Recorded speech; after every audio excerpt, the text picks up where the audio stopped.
Yes! Grab your torch and dip it into the sexy St. Jeff candle. No Buffs is back, all together, all here in the Classic Factory. I'm J.E. Skeets, along with my fellow tribe members. 3 people who never go idle hunting without their pants. Nora Artinian, Trey Kirby, and super producer JD. Hello, everybody. Hi, we're back, guys. What do you think of the new digs? Very spacious and roomy. It is. Look at all that room. Usually you would have been closer. Yeah, that's nice. Before the start of every show, be it No Buffs or No Dunks, our basketball podcast, we always dap it up. Yeah. But it's a real reach here for you and me. Yeah, you're okay. You're okay. Okay, Yeah. I do have tiny arms. Yeah, you're okay. We are here to recap episode 3 of The Pit. Get a look at those arms. No, Survivor 49, titled Lovable Losers. So whether you're old or new here to No Buffs, take a second, do a few things. First thing, everybody check for snakes. Ah! We're good. Have you ever been close to a snake? I've been close to them. Where? Not in the water, I don't think. No, I've never seen a snake in water. That snake was scary looking. That was a dangerous looking snake. I thought of you and specifically your wife, Laura, because like you again, Laura knows a lot about the wildlife here in Georgia, and I think in general. And you get snakes that are, I guess we have some dangerous snakes here in Georgia. There's a few. But it's like, they always look the same as the snakes that are like totally cool. Well, but not this one is my point. It's like, whoa. You don't see a snake like that often. Yes, that was an easy to identify snake. That's my point. Isn't that the general kind of idea? The more fancy the snake is, the scarier and more venomous it should be. News to me. I thought that was the vibe. Usually things are like quite dangerous, have like bright colors. Oh, I don't Or know. like a Get your diamond wife back. on the phone. Laura, can we patch Laura in? Okay, here's the craziest thing about my wife and snakes. Oh. Okay, second craziest thing. So anytime she sees a snake, she's like, hold on, let me take a picture of it. I'll figure out what it is. I thought she had an app that was just like a snake identification app. Yeah. Turns out she's just a part of a massive Facebook group called Snakes of Georgia. You take a photo of it, and the people in this group are so obsessed with snakes that you get an answer literally within a minute. People are like, no, that one's fine. No, that one's venomous. Get out of here. Incroyable. Yeah. I gotta get in. How do I get in? I was like, that is the furthest thing from actually using technology. That's using brains to figure it out. So yeah, she would have known, though I don't think we have those in Georgia. No. And much more dangerous than the rattlers that are around here. I mean, JD, it looked like the Beetlejuice snake. It did. It did. Like a Beetlejuice 100%. snake. Because now we're seeing those all over the neighborhoods now with There's Halloween one right around the corner here. Yeah, that's the Beetlejuice snake. Maybe that's what they did. They used him as inspo. Maybe. No wonder that one's head was knocked off. That's Yeah. over in the front yard over there. The Survivor episode. Okay, so we checked for snakes. Everybody else, hit the like button on YouTube. Make sure you subscribe. Leave us a 5-star rating and review either on Apple, Spotify, wherever you download our podcast here. And tell a damn friend to tell a damn friend about No Buffs if you are a Survivor fan. Great time to get in, though this was a weird episode. Let's be honest here. Yes. It was a strange one. Yeah. So for your first episode of the season with us here in person, I mean, you weren't the biggest fan last night. No, I wasn't. I knew there was going to be like some kind of medical intervention. That was sort of what they were leaning into last week. So that didn't entirely shock me. But other than that, which was exciting, and the way we'll get into it, the way that they presented it was really fun. Mm-hmm. But the other stuff going on wasn't particularly compelling. No. What else happened in this episode besides the whole snake bite? 2 other tribes collectively looking for beware advantages. Yep. Yeah. That was like it. That was pretty much it. Am I forgetting anything? Idle hunts. I mean, we had some breadcrumbs being laid for further down the season, right? Like Savannah, Sage, and Shannon. One of those 3 is going home next week. Yeah. I think. That's how it feels. Feels like it. Like, that's the only reason to possibly put that in. Yeah. But I mean, it felt like there were 3 or 4 people who are on the island that we didn't even hear them say a word in last night's episode. Yeah. Sophie. Other Sophie? Is she there? No, yeah, she didn't get Matt, I don't think said much last night. Christina, I don't think had a line. She was braiding Jason's hair. Okay, she was braiding his hair. That's true. That was fun. Point is, this was all about the snake bite. Indeed it was. Jake the Snake, and let's break it down here. We start day 6 with the Blue Tribe. Calais, Alex and Jake are talking about being underdogs, being lovable losers. And they also talk about, hey, we're down to the core 4 alliance here for our crappy tribe. And we got no food, we got no fire, we got no fishing nets. I mean, they are whittling away. Our pets' heads are falling off. Yeah. Literally back-to-back weeks where they just have somebody listing how many times they've lost. Yeah. It's tough. They are wah-wah on that tribe. Understandably, things have gone wrong at every turn. Yeah, there's a lot of people talking about these whole ideas of disaster tribes. Like, maybe we do give them flint or, give them a little bit of food or something just to like help their chances to have some success. Maybe not. But anyway, Sophi talks to Jeremiah about potentially blindsiding Alex and eliminating his idol. So this is where the game talk starts, because if it's down to these 4, they got to turn on each other, and she's sort of trying to plant some seeds about, hey, maybe we get Alex out. And I liked her whole thing was like, hey, look, if we get him out with his idol, it's going to come right back into this game. And even Jeremiah was like, oh yeah, I hadn't thought about that. Big episode for her. For Sophi. Yeah. Yeah, there was a lot of Sophi.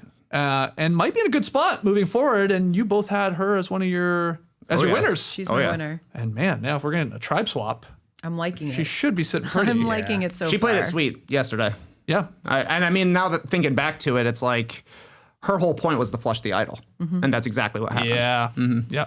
Yeah. We'll get back to the blue tribe, but we go to the yellow tribe, Hina. Morale is great. So Jason pitches everybody on, hey, we should go find the Beware advantage together.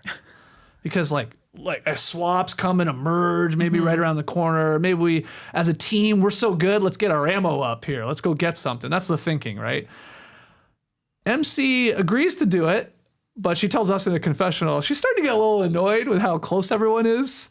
And, sort of whack, they're just going to share this idol. Yeah, like, what the hell's that? Like, she's like, I'm going to try and find it, maybe not share it. We did get a little MC and Steven. Yeah. Those were some breadcrumbs, I think. Their bond here and their trust, at least building. Yeah, I like seeing more of MC. I do like that she's kind of going along to get along, but then to us, she's like, this sucks. I don't really want to be doing this. And I was excited that she goes on to find the idol. I'm very excited for these coming episodes because, like, when we remove ourselves, we step back, JD, it's like, it's all blue tribe, the disaster tribe. Yeah. We have 2 tribes that are chomping at the bit to actually play Survivor. And they haven't yet. Yeah. Because they haven't had to go. So that should be exciting, I think, moving forward. It should be. And it's kind of funny how they both, in their way, decided to group look for the idol. And it's kind of a good ploy because it's just like, you know what? I'm tired of sneaking around. I'm just going to suggest that we all look for the idol, and then whoever finds it, right? Yeah.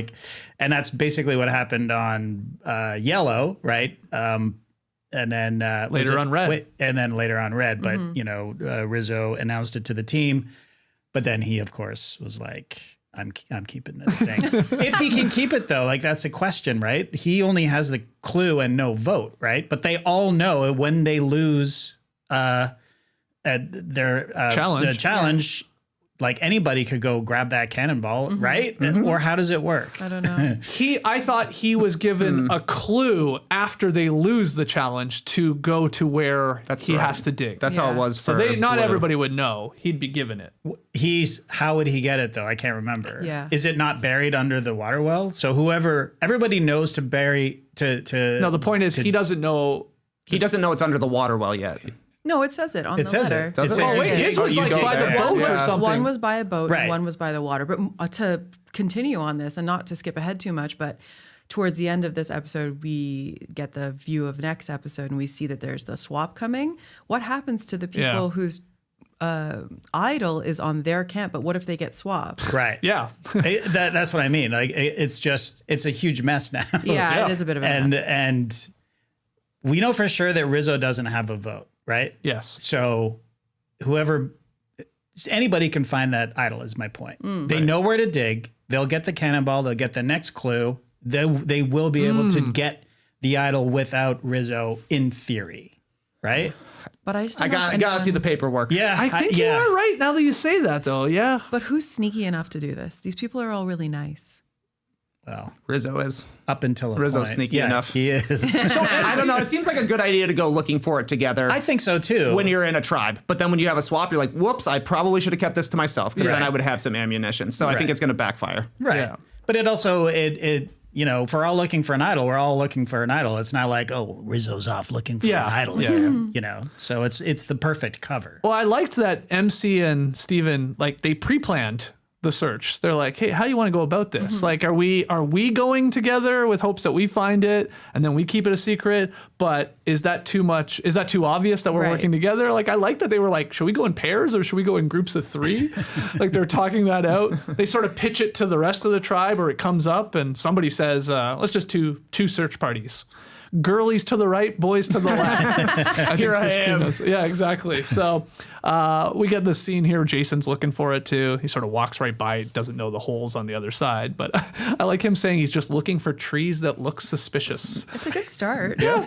And otherwise he's like, this is a crapshoot. I don't know. Yeah. I'm looking everywhere. What would your strategy be if you were looking? It's a good, strong start. Weird looking trees. Oh, yeah. Trees with big holes. Yeah. But he just forgot to do to walk around that tree. Oh, you got to walk around. And reach in. Well, yeah. In That's his the other defense, like, maybe the tree looked perfectly normal, not suspicious from one side. Suspicious tree, yeah. But then you got on MC's side where she sees the hole. That looked very suspicious. Yeah. You gotta hit those nooks. You gotta hit the crannies. But walk around the perimeter of the tree, I think is what we learned. So MC finds the Beware advantage, which was in fluid? Water? What was it? Precious fluids? It was strange. You gotta hope it's rainwater. I think so. And she immediately shares the info with Steven. So what are your thoughts here, TK, on MC and Steven, again, creating this bond? I didn't know they were close. I mean, probably because we haven't hardly seen any of the Hyena tribe. They haven't been able or had to vote together or apart, get anybody out. So it was a little bit of a surprise to me to see at all that they had a connection. I thought Steven was close with Christina. We saw them like bonding over being nerds. I did like her tip that when you go idol hunting, you should wear pants. That's pretty smart. Like you should have a pocket to put it somewhere. I don't know. We'll see what happens. They could get split up next week. Yeah, they're right with the swap. Yeah. Let's go to the Uli tribe, Red tribe. Vibes remain high, as Nate tells us. But he talks about his core 4 alliance and what they have cooking. Just to remind everyone, it's Nate, it's Shannon, Savannah, Rizzo, and that leaves Sage and Jawan on the outside.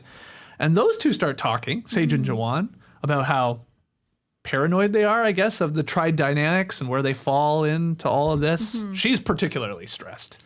Well, yeah, she goes into her sort of personal backstory of, it sounded really sad, of having all of these friends that just ghosted her in her upbringing. But then she kind of has the same thing happen with Shannon, where she thinks she's confiding in Shannon, and Shannon is like, okay, I'm going to go tell the person what you just told me. And I fear for Sage next week. Yeah, this is what you said, Trey. This is like a couple episodes in a row, even with Sage. It feels like that she's on the outskirts here. She's big time on the outs. The question will be is if she ends up in the same tribe next week with Savannah, because Savannah is going to be gunning for her. She seems to be the type of player where if she hears her name, that's the person she's going to want out immediately. Sage said her name to her number 1 ally. So good read by Sage, I think, to know that she was in the bottom 2 of her tribe of 6. But maybe not the greatest read to go and tell the person who's closest to who you're trying to get out. Yeah, and she didn't hold back throwing the names out, JD. Savannah and Rizzo, she threw at Shannon, and then that obviously she took that to Savannah. Hey, she said in her confessional, I took the risk. I'm trying to connect with people. I would say, hey, never say a name. Like just try to fish it out of people. But in the situation that she's in, where they're on a winning tribe, there's no lines drawn. You have no idea. You feel like you're on the outs, but you don't know. So she took a risk and I guess went after the person who she thought was the biggest threat. Was it a mistake? Yes. I mean, I like Sage, so I know. I hate that this happened, but I'm rooting for her. What'd you think of Rizzo's little motivational speech to He seemed really nice. Sage when Sage was talking about the fears of abandonment and the paranoia of like where she sits in this tribe? Look, again, I had preconceived notions of Rizzo, aka Riz God, coming into this, because how do you come in with that nickname and me not think you're a bing bong? But in the taste that we got of him in before the season started, and just how he's been throughout the series, he does seem like just a really empathetic, nice person, and probably the right person for her to be sharing this with. Yeah. And what was his advice, actually? It was just sort of... Take it a step at a time. Yeah, just sort of like, don't get too in your head. Yeah. Don't overthink it. Don't overthink it. That's exactly what he said. She probably should have thought it a little more. Yeah. It seems like. Yeah. But also a little black and white snake-ish from Shannon to have somebody reveal some information to you and go immediately stab her in the back. I also think that Shannon looks like a Timothée Chalamet Saturday Night Live character when she's wearing a backwards hat. I can sort of see it. Like it looks like a character that he would play if he was on Saturday Night Live. Yeah. Just something I noticed. Beautiful. So she's obviously pretty tight with Savannah. Those two are, and they're core four again, which is Nate, Shannon, Savannah, and Riz God, the Rizzo himself. Do you love saying Riz God? Yeah, I do. So let's go back to the Blue Tribe here, and this is where Jake's feeling a little down in the dumps. He's gonna go plop himself down in the water, down on the beach. He's thinking about his soon-to-be-born son. And then we jump cut immediately to Jeremiah and Alex eating breadfruit? Yeah. Maybe? Is that what it was? I think so. Is that what it was? It looked gross. Oh my God. It was described as pumpkin and banana. Gross. No thanks. Not a Probably good for your digestive system, though. Oh, Yeah. roughage. Just Yeah, straight really. roughage. But Stop you up. Jeremiah was like gagging on it. Well, I think it was That's awesome. it was definitely not ripe, whatever it was. Like it looked like it hadn't reached peak performance, that breadfruit. Not that I even know what a Has good anybody eaten breadfruit? Yeah, I don't know what a before? good breadfruit tastes like. Yeah, that was funny. It was like, it looked like Alex was actively trying not to vomit it up while convincing Jeremiah, like, keep going, man. Keep eating this. It's so bad. JD, was really funny. You haven't tasted breadfruit. I have yet? not. No. I had never heard of breadfruit until maybe season 43 of Survivor. The worst named fruit of all time. It sounds delicious. I've never eaten fruit and go, man, this could use some bread. I think it's like you should cook it. Maybe if they cooked it. Maybe. Well, they can't. They don't have They don't flames. fire. No, I'm just saying, like, objectively, I think maybe Sure. breadfruit is better suited to heat. Sure. Well, anyway, we just needed this little fun throwaway scene because we had to show you that Jake was at the water, Yeah. and then we obviously didn't have footage of the snake biting him, latching onto him, so we then had to cut back to him telling everyone, oh, damn, I think I just got bit by a snake. Latched on me. I love the way he kept saying that.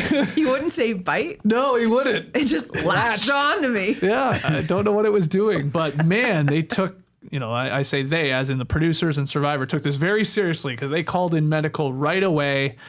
And it was, here we go. Like, let's get the boats out here. Let's get him to base camp. I guess we had eyes on the snake. Let me go check the old safety guide, which they have out there, a binder with all the information. Were you shocked that it was just a white binder? Yeah, sort of. Binders full of snakes. I was like, how is this not an artisanal book? Like, they make everything, they make such a big deal about all the props Yeah, and stuff. true. It was a jump scare to see like an office binder on the island. So it tells you like what you can eat, what you can't eat, dangerous animals, like any other safety precautions. I mean, I guess it makes sense. You would have to sort of have something like that out there. And it looked like the black and white sea crate was on page 1. First one to know about. Right. Alex goes and checks it for Jake, and yep, highly venomous. I mean, this was a huge episode for the sea crate, also known as the black and white banded sea snake. Oh, yeah. That's what it had, the official name in the binder, but everybody else just started calling it a sea crate from there on out. I've never heard that before. Yeah. So, I did love Alex trying not to tell Jake, like, oh yeah, this was page 1, man. This is at the top of the list. This is way worse than a rattlesnake bite. But like, also, like, didn't he say like, yeah, it was in there? Yeah, it's not great. It was in there. But really, what are you supposed to say? Yeah. Like, we're gonna I'm get sure you. you're fine, though. Yeah, we'll get you the best care we can. It was cool seeing the producer come over. Yeah. Yeah. JD, did you like this pulling back of the curtains? Which we get a lot more about. You know me. I love seeing behind the scenes. Never seen base camp in this much detail. The producer coming in, the binder that had never been cracked. Not one of them looked at this thing. That's all I would do out there. Yeah, there's nothing else to do. I wouldn't even have to go check the safety You'd be guide. like, page one. Second paragraph, page 2. I've already read that 20 times. What else are we doing out there? Yeah, I mean, that's an automatic vote off, right? It's like, hold on, guys, before we build a shelter, let's all gather around the binder so we can see what dangerous shit is out there. Yeah, true. But yeah, I loved it. I listened to a little bit of Probst on his podcast after the show when I watched it this morning, and it was. I did sort of, at the time of watching it, I was very cynical. I was very much, I got my conspiracy brain going. We have something in Tree Mail about that. Yeah. Well, this is like, Jake getting medevac from a disaster tribe, is great TV, right? It's just great TV. Yeah, it was unique for sure in Survivor history. And just and seeing just like Jeff described it as like an episode of The Pit, right? Yeah. And it is serious. Like you have a deadly venomous snake who nibbles on a toe or a foot or whatever. Excuse me, it's scary. Latched on. Well, yeah, but no one's saying bite, but anyways, it was a serious situation for sure. Yeah. They did that the whole is he breathing kind of thing. I was like rolling my eyes, but then Jeff is saying, we did lose communication with the boat for a while. Yes. So okay, Jeff. Okay. I rolled my eyes last night at the is he breathing? Is he breathing? Like you don't know if he's breathing, but okay. If they couldn't talk from the boat to base camp, then sure. Yeah. Fair. They could have showed that as well. That could have showed Jeff Probst freaking out. They were recording all of it. They were recording all of it. Yeah. I mean, well, exactly right, Nora. Like they had a camera. We saw shots of like Jake sitting on the boat spitting and stuff, so we know that he's fine. And then just like this doctor was with them for 1 week because Joe, I don't know, he's out this season for whatever reason. Dr. Barry and Dr. Sarah as well was in the room. Thank you. So it kind of reminded me, now that I know that, I'm like, it kind of reminded me of the umpire's first day in a Major League Baseball. That first pitch is going to be a strike, right? So it's his first emergency. The lights are bright, the lights are shining. You're saying Dr. Joe may have handled it differently. Maybe a little bit too much panic, you know what I mean? Yeah. I mean, like, Jake was, like, fine with the snake, right? He was fine with it. And then everybody else starts going, holy shit, man. Like, get a boat in here. And then he's in an episode of The Bit where he's, like, on the spinal board. And he's like, that's traumatizing to him. Like, he didn't care about the snake, really. And so they're like, okay, this has just been too much. You haven't eaten anything. And then another thing that Jeff said was, yeah, look, we pumped this guy full of fluids and whatever else and gave him an IV and this. And so he's got an advantage. Not that I think that the advantage would have made any difference in this particular challenge, but fair enough. Yeah. Yeah. And it just makes for a much more dramatic episode 3 of Survivor if Jake goes home. That's it. And also he's got this baby that's on the way. So I was very cynical at first. Then I listened to Jeff and I was like, okay, I guess. But anyways, I loved it. It was awesome to watch. I love seeing get him into the thing, get him into the medical hut or whatever, and they're on the pier, and there's literally 15 people like trying to stay on without falling into the water. It's like, is it an emergency or isn't it an emergency? Because I was like, we got to get everything. Yeah. And then Jeff has this sort of wave. He's all bricked up coming in, telling us, out of the van. That's right. And you guys, he was Noah Wiley in that moment. He was full Dr. Robbie. Totally. And then we go back and watch the challenge, and he is a new man. He's like new steam in his stride. This will Jeff up for sure. Oh my God! Like so much commentary, so much like he fucking loves it, and I love it too, Jeff. Don't get me wrong, I love it too, but I don't know. Okay, before we get to a challenge, let's stay at base camp because he's getting attended to. Jake is by felt like 6 doctors and nurses in that room. Yeah. He's got the oxygen mask on. I mean, things are getting serious. The music is serious. You said it already. Here comes Probst. Oh my God, he's coming in. But don't worry, he's like family to Jake. He's the only person Jake knows in this room. So he's like trying to calm him. Are you related? No, I'm the host. All right, come on in.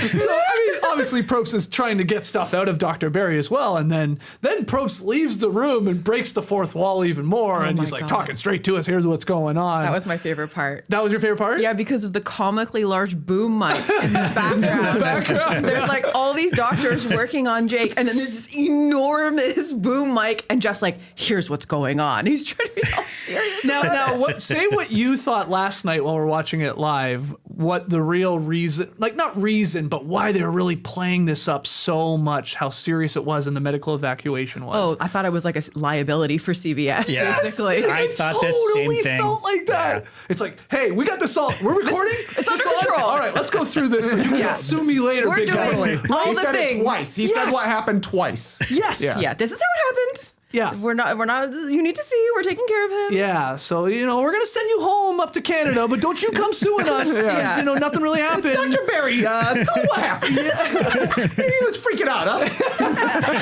He's making a big deal, right? Yeah, but this goes back to your point, JD. It's like they were freaking him out. Yeah. So Yeah, he was like, it's like, what's going there were so many people, and he was like, I feel okay. Anyway, pretty amazing. TK, I anything can't to- believe he actually got bit. Like, from thinking back to last week's episode when they show the next week on. Yeah. It's like, okay, they're just setting this up. There's no Sure. way somebody really gets bitten by a snake.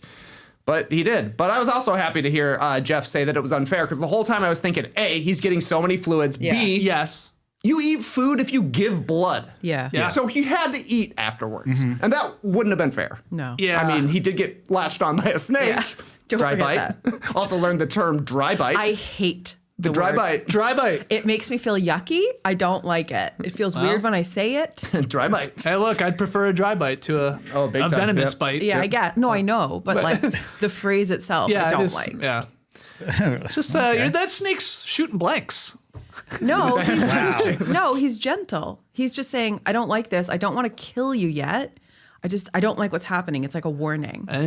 So the snake, all of those sea crates are venomous. Yes. He just elected not to I think they secrete I the think- venom. I think they rarely venomize or whatever you want to call it.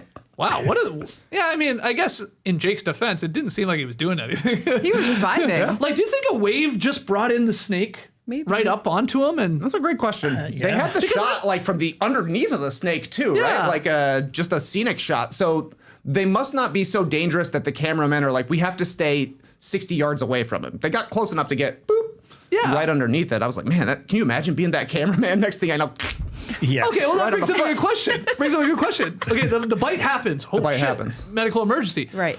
But do you think a producer's going, all right, we got a boat coming for Jake. Hey, cameraman Todd, get out in the water and get a shot of that snake. Yeah. Like, was it the No. same snake? oh, interesting. That was days before Yeah. or weeks later. Well, like, hold on. I was told from Jeff Probst, he's talked to every Fijian out there, yes. and no one ever has been bitten by a snake. So- Bitten, but they're everywhere. We've seen them before.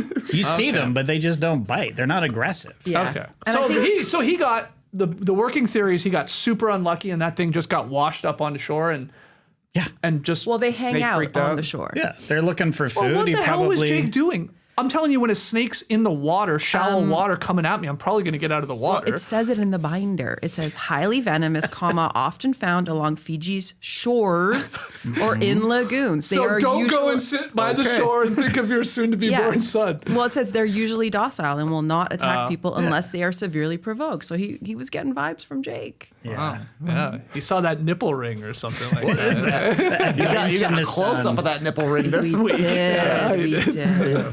To sort of put a pin in this, I did write in my notes, and you said it, JD, and you agreed, Trey, like, brings up an interesting question about how long would you feel comfortable if you're playing Survivor with someone else being out of the game? Like, I was thinking, like, an hour, 2 hours, 6 hours, one day. Like, at some point, I'm drawing a line, not even knowing what they're giving them or Yeah. not giving them, Yeah. or her. But we were like debating. Yeah. I don't know. To me, it felt like if he's gone more than 2 hours, get him out of here. You can't come back. I mean, the tribe did seem incredibly emotional. So I think there's a lot of leeway for Jake in this situation. If it's me, I think anything past 3 or 4 hours, I'm a little sus about what's going on. Yeah. What are you getting over there? Well, you were just in a room even. It's like 112 degrees out here. I don't know. You were in Air conditioning would be so nice. a bit nice. Oh, my friends. Got latched.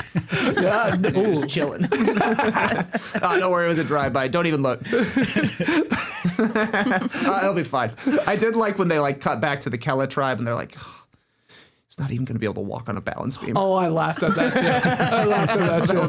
That was great. Do you have an answer to that though? If you were out there, like, is it something like 2 to 3 hours? 90 minutes. Oh, the length of a Survivor episode. Starts the clock. Yeah, they're like, sorry, if it's long enough to watch an entire episode, you could be eating, and I wouldn't know about it. Yeah. JD, sounds like you're in agreement. Oh, it's- somewhere around this mark. It's 1 minute. Literally 1 minute. 1 minute. They go and do confessionals for probably Yeah, 20 minutes, 30 I mean, minutes. like if somebody, not journey related, but if somebody needs to get on a boat and go somewhere, that's it. That's it. Wow. As soon as they good point. leave, that's it. How often have they left and come back? You know, I wonder how Yeah, many pretty times rare. that happened. Feels like. Because I kind of you're talking me into it, JD. If they leave, they leave. Then it was Yeah. extreme enough that they had Yep. to leave. Yeah. Because a lot of the time it's like just tend to them right there. You know, that's fine. I don't think Yeah. anybody disagrees with that. Right? Probst did say on the pod that it's ultimately Dr. Barry's say. So whatever Dr. Barry says about the situation is what they go with. Yeah. Dr. Barry, you're right. Maybe it was his first big gig and wanted to get somebody out of here, but he was firm, I thought. He was right firm. away he was asked. He's like, no. He didn't Too many hesitate. uncontrollable variables. Yeah, very decisive, and Yes. and also he didn't actually get the all clear until he was in Australia in a hospital, right? Like, Yeah. So there is that as well. So Yeah. Like they're confident it's a dry bite, yeah, but I guess you still gotta take precautions. You never know. And the whole idea they talked about, like, we're sending this guy who just went through this back out into the heat, no food, no water, Sure. about to do a challenge. Yeah. Yeah. They made the right call. yeah. You made the right call. You did a good job, Dr. Barry. Dr. Be Barry. suing them. Anything else on the Dr. Barry and base camp and Jake bite of it all? Or do you want No. to keep going? Okay, I mean, let's- we could talk more about it, but I don't know what well, else to we have a say. little bit more because we go to the challenge mat because this is Right. all happening on day 6. There was a lot going on. And this is where Probst tells all 3 tribes about Jake's removal. So he tells even the blue tribe. A lot of the time when we get a medevac, Probst will go to said island, said tribe, and say, hey, guys, your so-and-so has been pulled from the game. So they know before everybody else out there playing knows, but not in this case, because probably it just all happened at the exact same day. And so he tells them, hey, look, he's gone. Sea crate bite, 10 times more dangerous than a rattlesnake bite. This is where Probst gives a little perspective, again, on why Jake was pulled. He again, I think a liability issue. Hey, it was an emotional toll as well, okay? It wasn't just a little prick on his foot there. And then Probst tells us, hey, this shit, mad random. So everybody's getting in the water. Yeah. Because we got a water challenge all set up. Cameras ready to go. Don't worry, no one's going to see him. Don't be a bit by baby. sea crate. Nothing's going to happen. Yeah. It's the order of the things that he decided to tell them is fucking hilarious to me. He was bitten in the water by a rattlesnake, 10 times rattlesnake. Now get in the water. Yeah. It's Yeah, fine. Why wasn't he just like, he's fine? We're doing Yeah, this out of start with that. abundance, out of an abundance of caution. Yeah. He will not be returning. He was basically like, there are snakes in this water right now, and we talked to everybody, and they agreed only Jake's getting bitten. Yeah. Talk to everyone in Fiji is an amazing thing to say, basically. He really is Not only have making- we talked to everybody in Fiji and said, hey, have you been bitten by a sea crate? Do you know anyone that's been bitten by a sea crate? Nobody can answer. Nobody. It's never happened. Poor Jake. Your name has to rhyme with snake. That's part of the. It is good, isn't it? So then Alex and Sophi talk about trying to win one for the big Jakey. Let's go and do it. And we're going to start this immunity/reward challenge. They're playing for tarps and hammocks.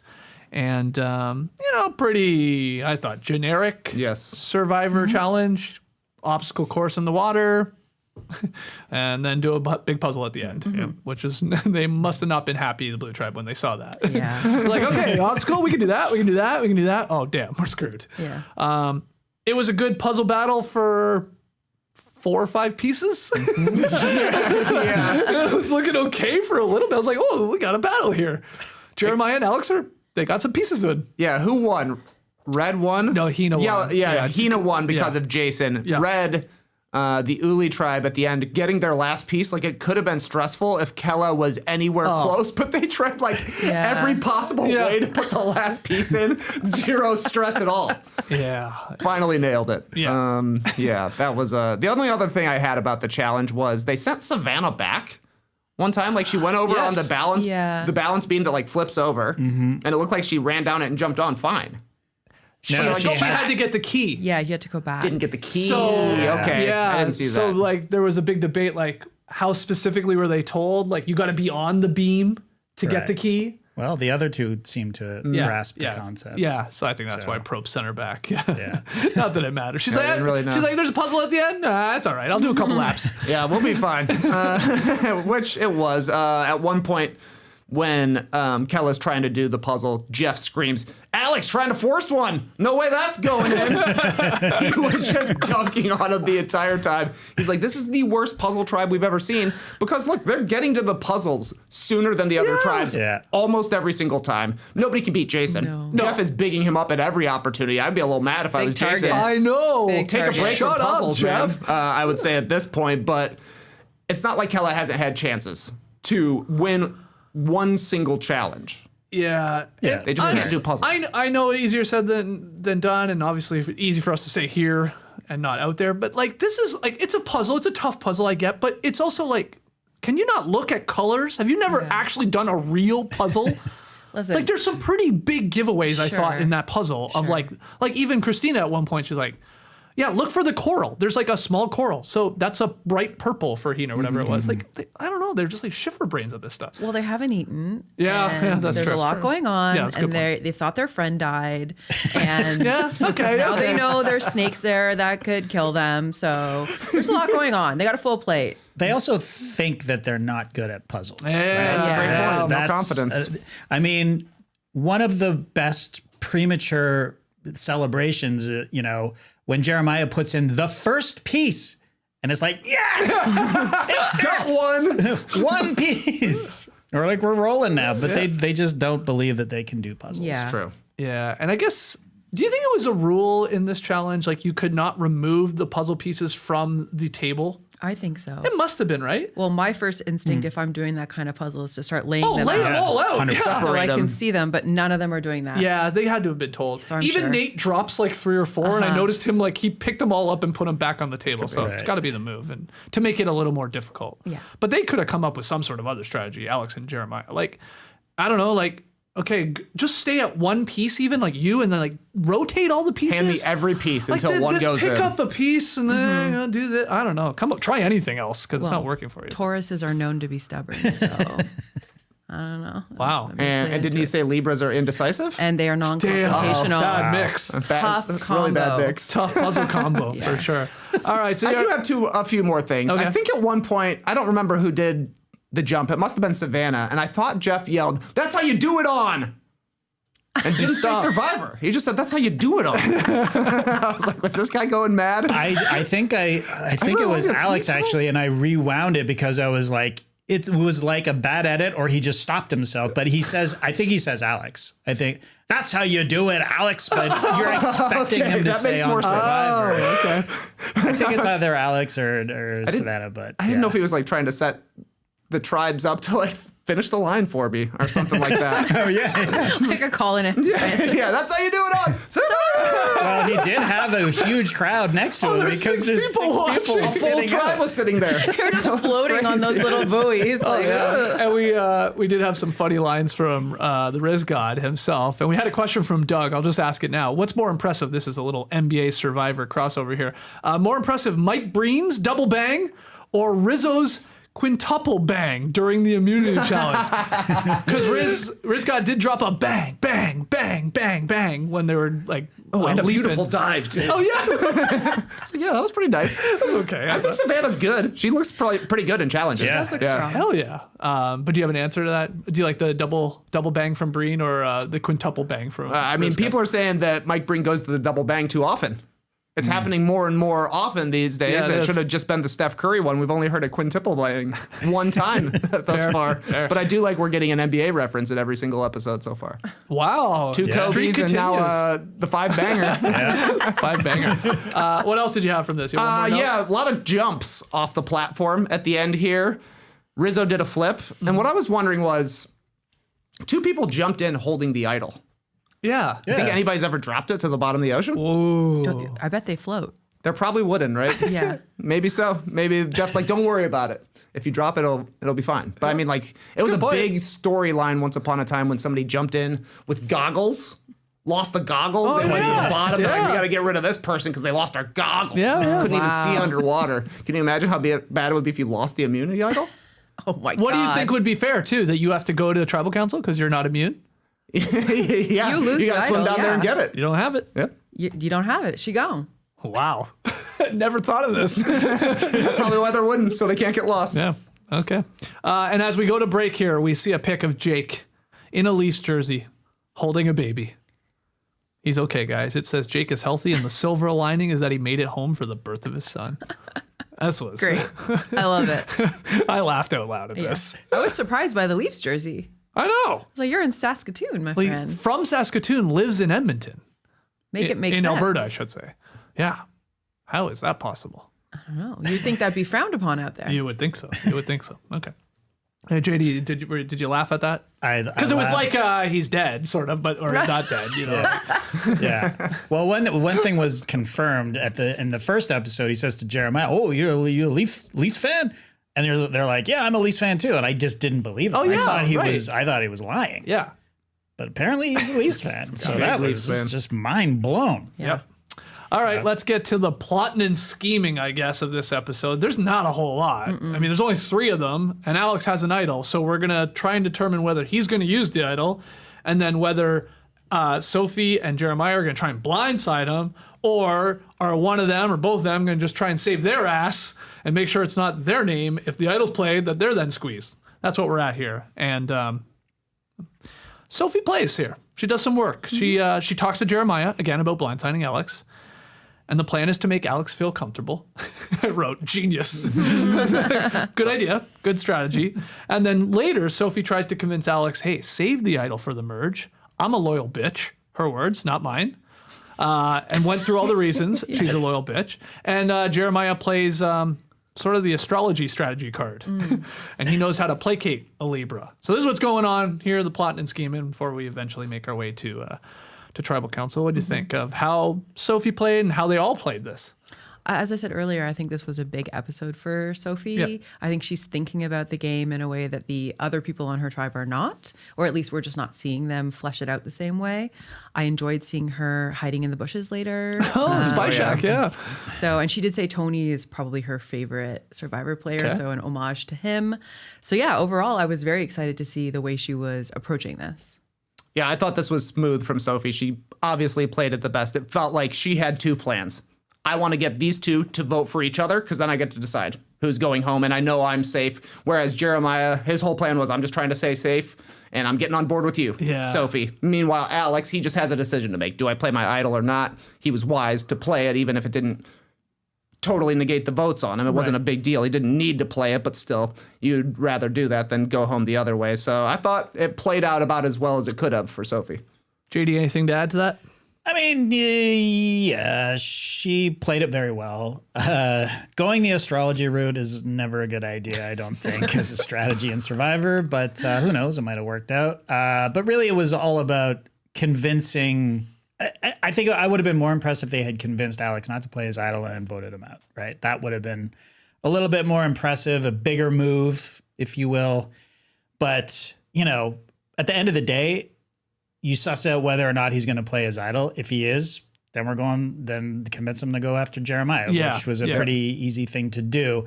The spying, while great TV, it actually almost backfired because, you know, you're spying on somebody who you have to remember in the back of your mind is lying, right, to the guy. But, you know, in her confessional, it's almost like it seems like she might have been taking it personally. Like I would almost prefer if I'm on a 3-person tribe and we're working somebody else to convince them to vote for somebody else, that I would rather just not hear what they're saying, because then it just gets in your head. But still, great shots of her, peeking through the foliage there. And, it's just a little too easy to sneak around in this scenario because there's so much crew. Like, we saw how much crew is actually there in this specific episode. So, a twig snapping or whatever. It's just not like, it's just a... That's just a secret. Don't worry about it. Yeah, it is. It's just a dude getting a shot back there. So anyway, it was good. Good stuff from Sophie. She's in an awesome position moving forward. Yeah, and I thought this showed just like how well she was positioned, because no matter which way it went, she was leaving with a number one ally and the idol being gone. Right. So like if they had convinced Alex, don't play it, and he gets voted out, guess what? They're looking for an idol. Right. Guess what? They're looking for an idol next week anyways. Yeah. And especially where they are, down to now just 2. Yep. Like, I mean, I know we're getting a tribe swap, so we'll find out whether they're even together or not. Right. I guess they could get separated, but like at this point, it's like you're together. It's like there's no way around it. I mean, for the most part, they're going to probably move forward together, Alex and Sophie, and that's why I think you're right, JD. I think they're in a really good spot, both of them actually. And yeah, he made the right call playing that damn thing. Like, don't regret it. Just play it. Find it again. Try and find it again. Exactly. Yeah, except that he does regret it. Instant regret. Well, yeah, I guess. We did have a quick scene here. I'll just slip it in here. The Uli tribe, the Red tribe. We had another group hunt for the Beware Advantage or whatever's out there.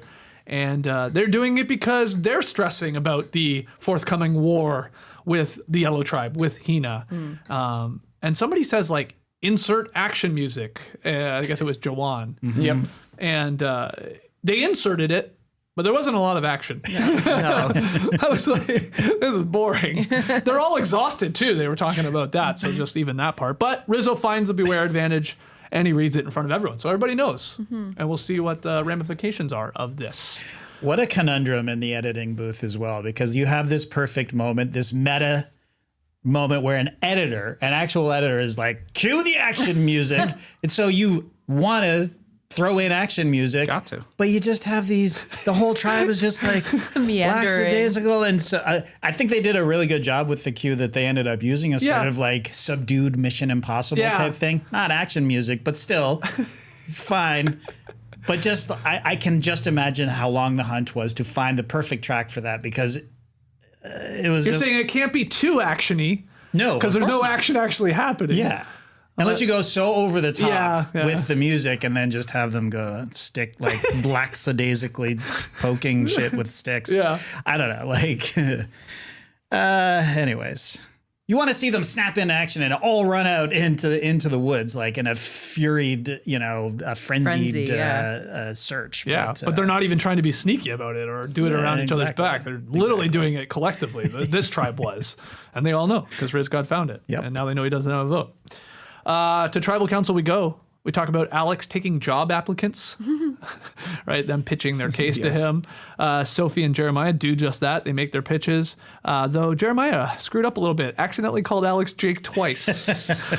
Rough. Whoops. Once.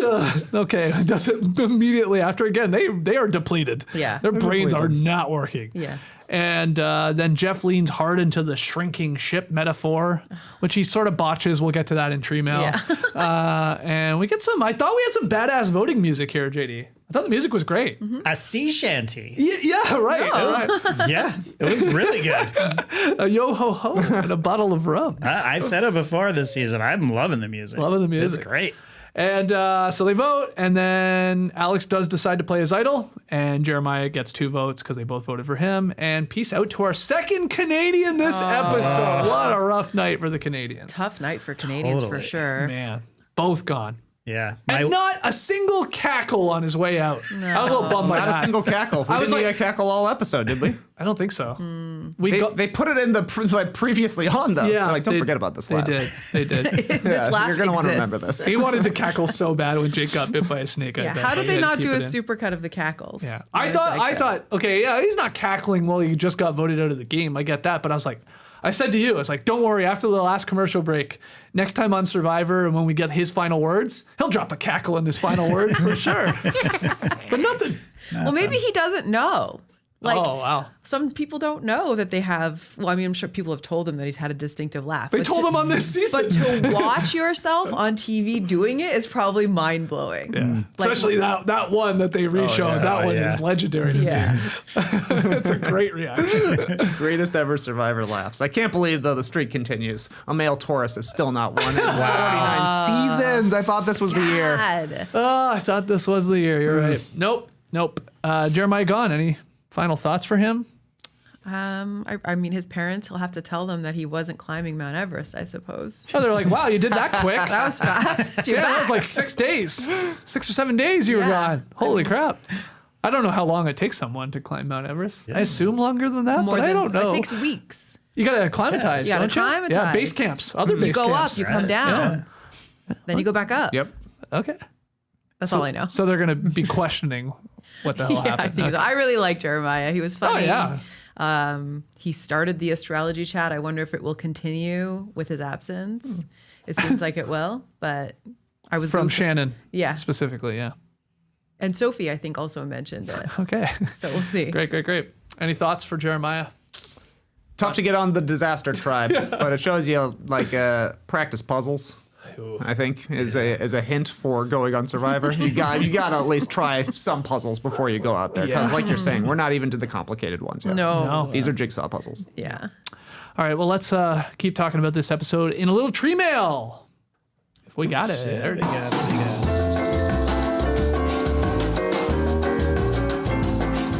Okay, let's talk a little bit more about the Jake the Snake of it all. Eric Ruby wrote in a very long tweet. Guess Eric is paying Musk for this. But here it is. I have a theory that I don't fully believe, but it crossed my mind during the episode. Bear with me. What if this whole snake situation with Jake was a ploy to get him home to see the birth of his child? He did mention earlier that he was struggling since the birth could happen at any moment. We never saw the snake actually bite him. And while he seemed slightly upset when the doctor told him he was out of the game, he didn't really lose his mind like a lot of players do. Which is fair. He was able to be on the show for his dad to see just before he went blind, and he made it home in time for the birth of his son. Plus, if we know Jeff, Jake will be back for a returning season sometime in the 50s. So, what do you think about Eric's theory here? And do you think we'll see Jake back? I feel like Eric was listening to me at my dinner last night because I was chatting with Danny about this, and my exact words were, if they don't show me the snake latching, I'm going to be sus of this whole thing. Now, having watched the actual episode and seeing how it played out and listening to Jeff talk about it more, I don't think any of this was premeditated. I don't think you can coerce a snake to dry bite on command.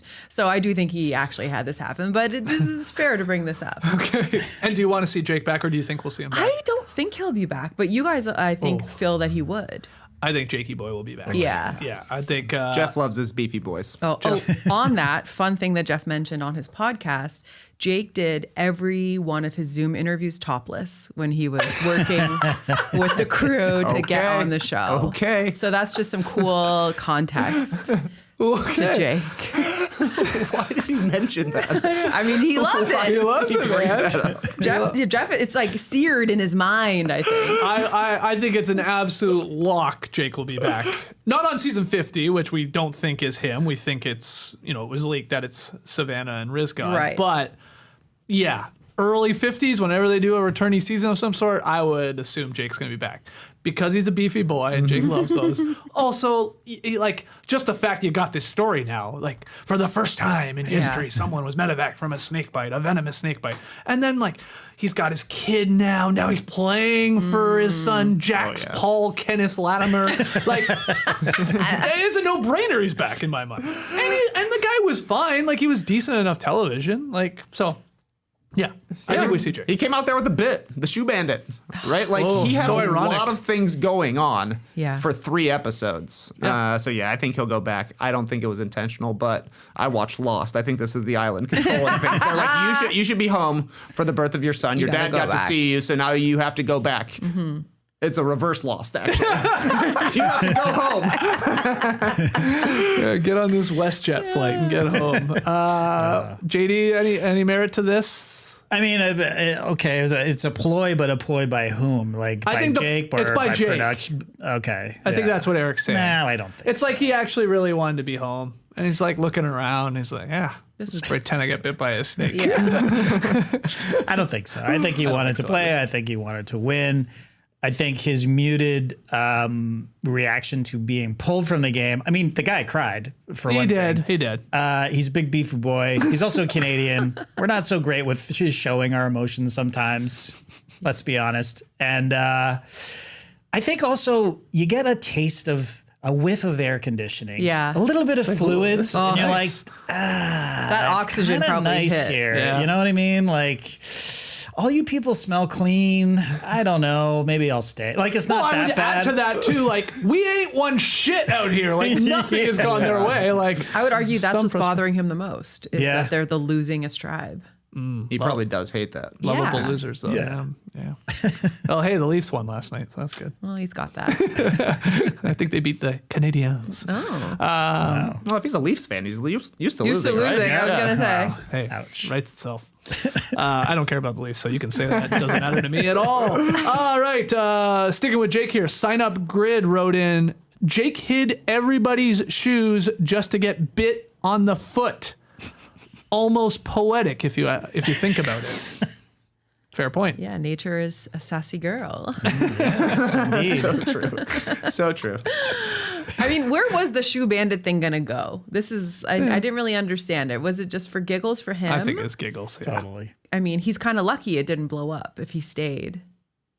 Because I assume he would Ooh. have continued doing this to his Yeah, tribe mates. hey, great point. What day 6? No shoes in theory went missing unless he did it mad early in the day. Right. So have they pieced it together now? The 3 of them now down to 2. Where they like, That was weird. hey, Jake's not here. Everybody got their shoes. Yeah, you got your sneaks. Oh, interesting. Yeah, I wonder if they figured it A out. little sus. Yeah. I do hope it gets brought up by like So do I. one of those two. They're like, yeah, for whatever reason, the first 2 days, our shoes just disappeared and they were 10 feet away. Yeah, And that's all they say about it. We'll know the answer. that's right. Next one from Matt B. Of the 2 remaining Blue Tribe survivors, Alex and Sophie, who do you think has the best chance of making the final 3? JD, I'll ask you first on this one. Alex and Sophie, who's going the furthest? Put me down for Sophie. Okay, I feel like that's going to be Yeah. a consensus pick here. They both could be in great spots. Yeah. The two of them. I mean, I just think the edit as well has elevated her. So Yeah. I think JD's right. Okay. I didn't love the way Alex was framing the job interview stuff. I thought, he has the way he handled having the power, it rubbed me the wrong way. I felt like it could have really, really backfired or may backfire. I mean, he's kind of stuck with Sophie now and they seem to be tight, but I don't know. It was just sort of like, they're pitching their case to me. I'm taking interviews. I don't know. I just found it off-putting. So in a larger crowd, I think maybe he's more likely to rub people the wrong way than Sophie is, I guess is what I'm saying. I mean, he is also trying to be coy about what he's going to do with his idol. Fair, yeah. Right. Yep. But you're good point about like those two, at least from Alex's point of view, he sort of has to trust Sophie now. Like Sophie did what she said she was going to do to him. Right. Like, hey, don't use your idol. Save it for the merge or save it for when we really need it. And I'm voting for Jeremiah, which she did. And he saw, obviously. So they should, from his point of view, should be tight. Right. They voted together every time. There's that too. Yep. Yeah, that's I true. think he has the gift of the gab, though. I think he Yeah. has maybe a better social game than she does. I think she's a better strategic player with a solid social game, but I think he was the guy having conversations with everybody. He was number ones with a few different people out there. And, he said at Tribal Council, he's like, I love having attention on me. So, Yeah. he's not going to be shy when they come to meeting a whole new tribe of people. And here's a free suggestion for Probst and Survivor. If the two of them, Alex and Sophie, let's say make it to the final 4, but then are put into the final challenge to make the final 3, which is usually making fire, make it a puzzle. Puzzle challenge. Fire puzzle. Just literally a simple A puzzle. puzzle of fire would be so hard Oh, Can they've you done do that it? before, yeah. because it all looks the same. Yeah. Okay, that's what they should do. Dougie G. Big Doug. What is your version of Sophie's nail technician? What is a business or business person that you've been loyal to for many years? This was where she was pitching her case. I am loyal. Right. She said, what'd she say? boyfriend of 4.5 years. 4.5 years. The same nail tech since high school. Yeah, friends basically for childhood, life. yeah. Yeah.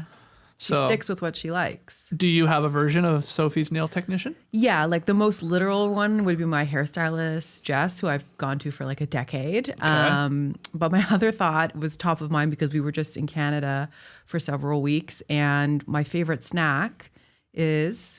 Party mix. That's right. I am synonymous. That's my signature snack. Humpty Dumpty Party Mix. Yeah, you can't buy it you here. You cannot get it Yeah. here, but I am a loyal bitch to that bag of delicious snacks. All right. So yeah. What are the circle guys called? Ringalos.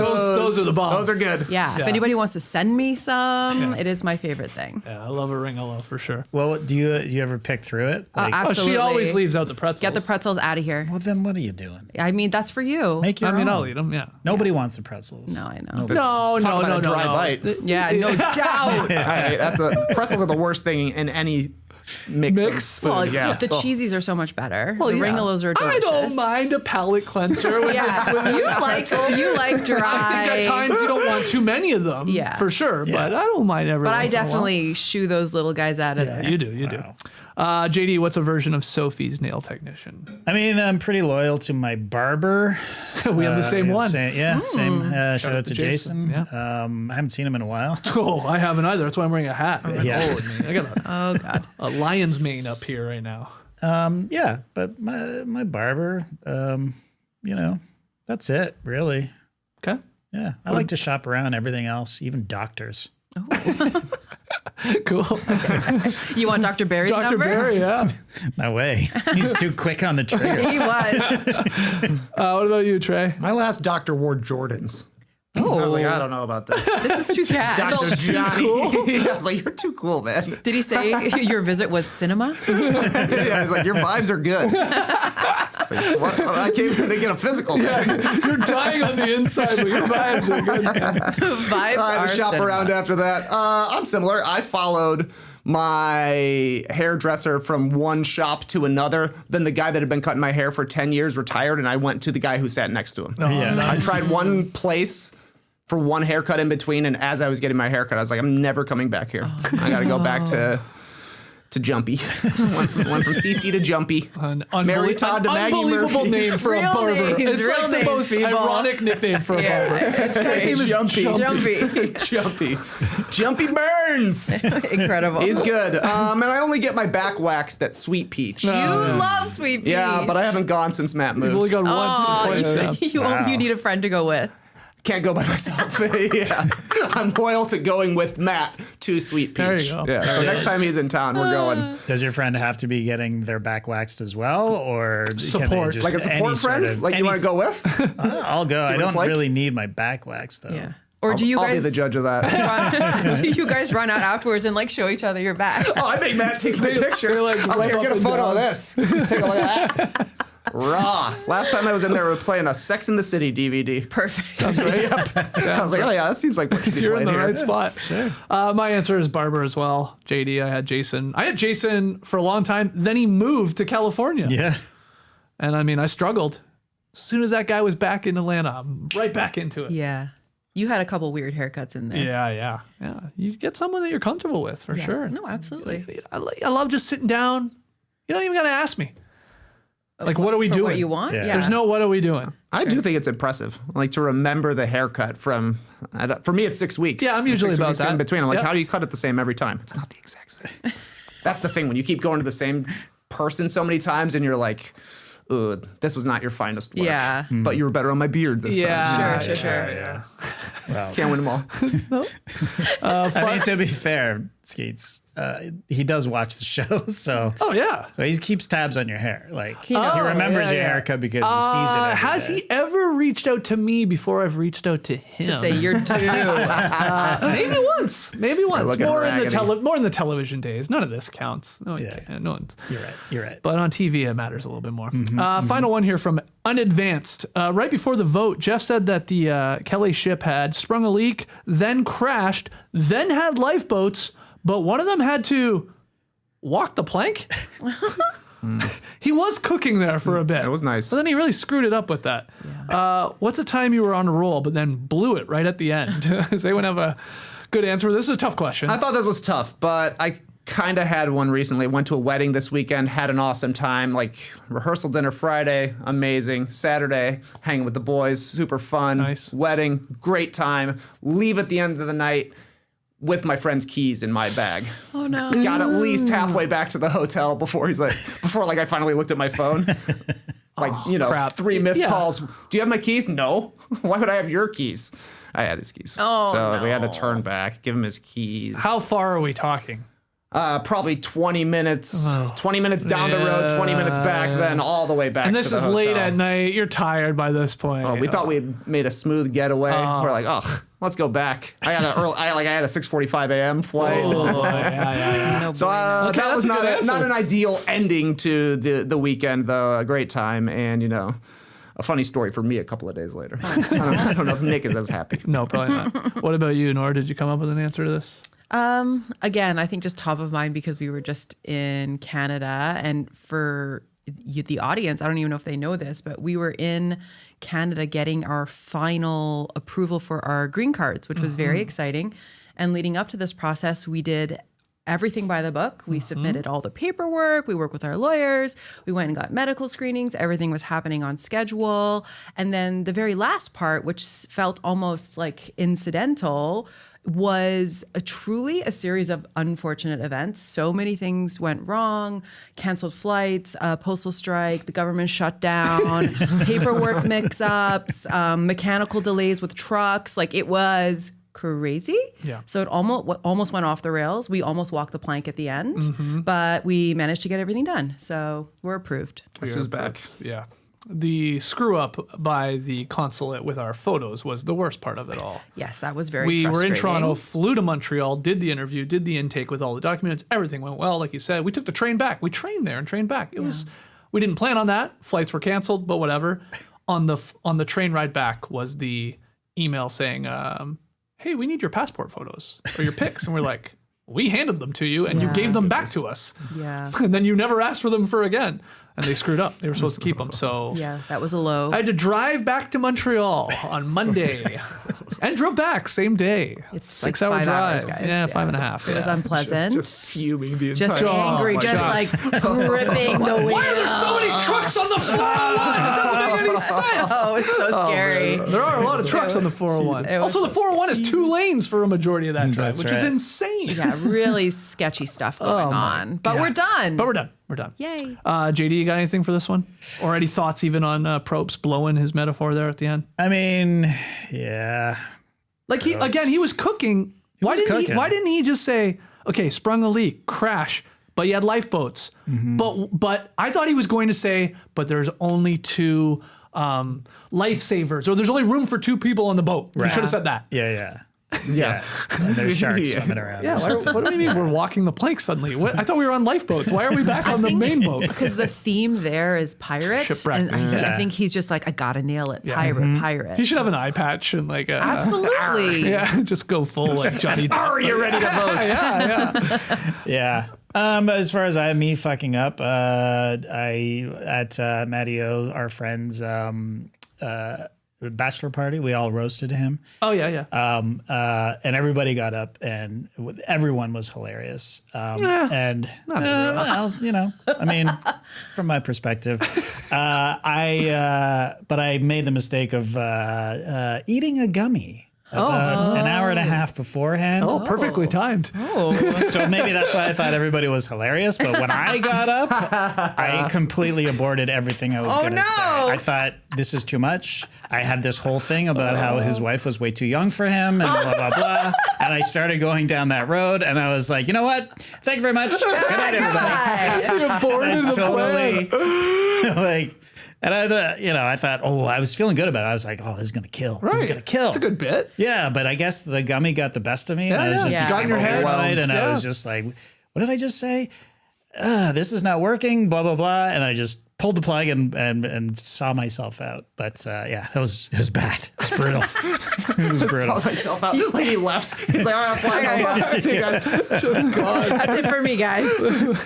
Great answers, guys. Way to come through on that. I wasn't sure if everybody would have an answer there.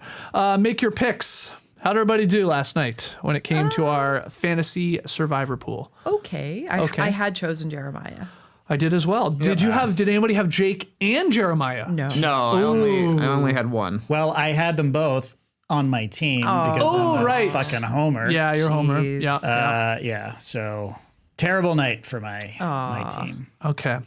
So. Well, I had Jeremiah. I thought I played it smart. I had Jeremiah and Sophie as my 2 picks. Should have went with Jake because obviously he was evacuated, and you do get points for that for him being taken out of the game. So if you had both of those, you're cooking. But yeah, we'll see. We'll see how we do here moving forward. So you're down 2 people on your actual team Already. Yep. Oh boy. That is Well, you can swap it. I mean, it costs you, swap. but Yeah, 20 costs you points or points. whatever. Yeah. But you might want to do that. Yeah. We're early here to lose too. Yeah, exactly. Some people here were pretty smart, it's looking like. I'm looking at like just the top 5, and 2, 3, and 4 had double points on Jake and Jeremiah. Yeah, They knew. that's the move. That's wise. It's the move. But you said it, Trey. Like they show you that trailer, and you're like, come on, he's not really getting bit by a snake. I Like thought it's so 2 on the too. nose. It's 2 on the foot. Yeah. Way too on the foot. Yeah. But they're on the foot. Yeah. Next time on Survivor, episode 4 is titled "Go Kick Rocks, Bro." A lot of foot action in this one. Jeff. Yeah, he loves his feet. Who's saying that? You think? Go kick rocks, bro. Man, there's so many young people. It could be a lot of them. But it's almost like an old timey saying too. I agree. Yeah. It's both. Like it's sort of. I think I could see both. Yeah. Older people, I have no idea. younger people saying it. But we're dropping your buffs. We're switching tribes. Yeah. So we're not merging or anything. So we assume we're getting 2 tribes of 7, I guess. So we'll figure that out. And we learned a couple other things from people saying things. Shannon is a shark. Matt is a psychopath. And Rizzo is ready to go to war. Ooh. I'm excited. What could Yeah, was have Matt as done? the psychopath? Yeah, I think Yeah. so. Yeah, I think Okay. so. It was Savannah saying that, I think, right? Was it? Yeah. I think you're right. Yeah. Yeah. So what could he possibly have done? So maybe bad news for one of those 2, like Shannon or Matt. Maybe you're putting them in your Yeah. votes next week. But Maybe. again, could be anything. And we don't know how they're going to be divided. We don't know who's going to win. We don't know the challenges. We don't know anything. A lot of But questions. I'm getting excited here. Like I think this has been a slow start to the season. Again, we've had the disaster tribe. So it's like, all right, we just stuck with Yeah. them. And they've been okay, some characters, but it's like, all right, let's go here. Let's get some real strategies. Like this has been lacking in that. Exactly right. They teamed up in episode 1 and have just been Yeah. running down through the list. Had to take 2 this last episode. So we'll see what happens. I'm going to keep Sage in. I've had her in my votes the last couple of times. She's also on my team, so thank you for crying last night. Giving me a few points, but I just wonder why they had that scene in there of her, starting to strategize, telling her backstory. Are they just setting her up to be okay to go home since we've seen a little bit more of her now? Yeah, and I mean, I guess the counter could be next week she gets lucky with who she is, so she's like, I'm away from Savannah, the mean or girls Shannon, to me, yeah. or the girls boxing me out. So now I Yeah. can find my new people maybe and try and fit in with other No, people. But- absolutely. all right, we'll see. So call your shot, I guess. Who's going home next week? If you had to pick one, I'm worried for Sage. Sage. TK sounds like you're also Sage. And give me one more name. If you had to. Another name that I'll put in there is Matt. Yeah, psychopath. there's been I don't know. Yeah. well, there's Who been a knows? couple episodes now for not being with that tribe. A lot of MC talking about something off with Matt. Or I don't trust him that much. So we've got a couple little breadcrumbs. So maybe it pays off. JD, where are you going? I'm gonna swerve and say Jawan. Yeah, he's Also also on the the outs. outs. Yeah. Big time. Yep. I think we haven't. It's very kumbaya on that tribe, but aside from Sage, Jawan, I think is. I think he rubs people the wrong way. Okay. The way he says stuff and brings stuff up. And like Spider-Man too much. He was like, he knew exactly what Sam Raimi's Spider-Man 2 was. And to go back sort of how we started this episode, JD, you talking about these beware advantages and how they work and and how the tribe swap happens, because we have to assume everybody that was on the blue tribe, they're just going to the 2 other camps now. Like we're sticking with. Are we getting new tribe names? Is it still going to be what are we doing here? Great question. No. Great question. Yeah, we'll get some answers. Yeah, we'll see. how this all works, and we'll be back here to talk about it next week all back in the factory, breaking down episode 4 of Survivor 49. Thanks to everybody joining us in the live tribe on YouTube. We love to see it. Hit the like button, subscribe. Podcast listeners, 5-star ratings and reviews. Everybody, make sure you get your picks in. JD, get your picks in every week. I can't believe once or twice every season you don't do it. I know. I'm going to do it today. Right That's the move. show. That's what I do. I know. I just do it immediately after the episode basically ends or the next day. And then if I want to switch it, I switch it. Yeah, You're not penalized for doing that. So that's a little tip call for everybody out there. But thanks for joining us, and we will see you next week. Till then, the tribe has spoken. Watch your secrets.